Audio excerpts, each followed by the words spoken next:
அஸ்ஸலாமு அழைக்கும் அன்பான சகோதர சகோதரிகளே, உண்மையான செல்வம் ட்ரூ வெல்த் என்பது அதிகப்படியான பொருட்கள் கொண்டிருப்பதில் இல்லை. மாறாக உண்மையான செல்வம் என்பது மனநிறைவு, போதும் என்ற மனமேயாகும். ஆதாரம் சஹீ புகாரி 6446. மேலும் திருக்குர்ஆனின் 23வது அத்தியாயத்தில் நாம் அவர்களுக்கு அதிகமான செல்வத்தையும் ஆண் மக்களையும் அளித்திருப்பது குறித்து அது நன்மைக்கென அவர்கள் எண்ணுகின்றனரா என்று எல்லாம் வல்ல அல்லாஹ் சுப்ஹானல்லாஹ் வத்தாலாஹ் கூறுகின்றான்.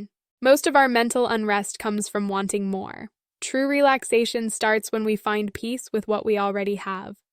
இந்த நபிமொழி மற்றும் திருக்குர்ஆன் வசனங்கள் நம் வாழ்க்கையின் மிக ஆழமான ஒரு தத்துவத்தை மிக எளிமையாக விளக்குகிறது. இன்றைய அவசர உலகில் வெற்றி என்பதை நாம் வங்கியில் சேமிக்கப்படும் பணத்தோடும் சொத்துக்களோடும் ஒப்பிடுகிறோம். ஆனால் அந்த ஓட்டம் முடிவற்றது. உண்மையான செல்வத்தை பற்றிய சில சிந்தனைகள் இங்கே.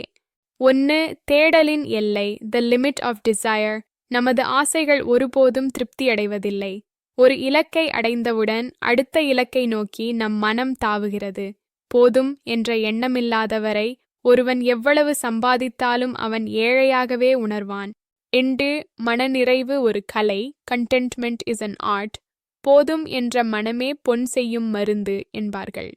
நம்மிடம் இருப்பவற்றை பட்டியலிட்டு அதற்காக நன்றி கூறத் தொடங்கும்போது நம்மிடம் இல்லாதவற்றின் மீதான கவலை குறையத் தொடங்குகிறது. அமைதியின் ரகசியம், சீக்ரெட் டு பீஸ். மன உளைச்சலுக்கு, மென்டல் அன்ரெஸ்ட் முக்கிய காரணம் ஒப்பீடு.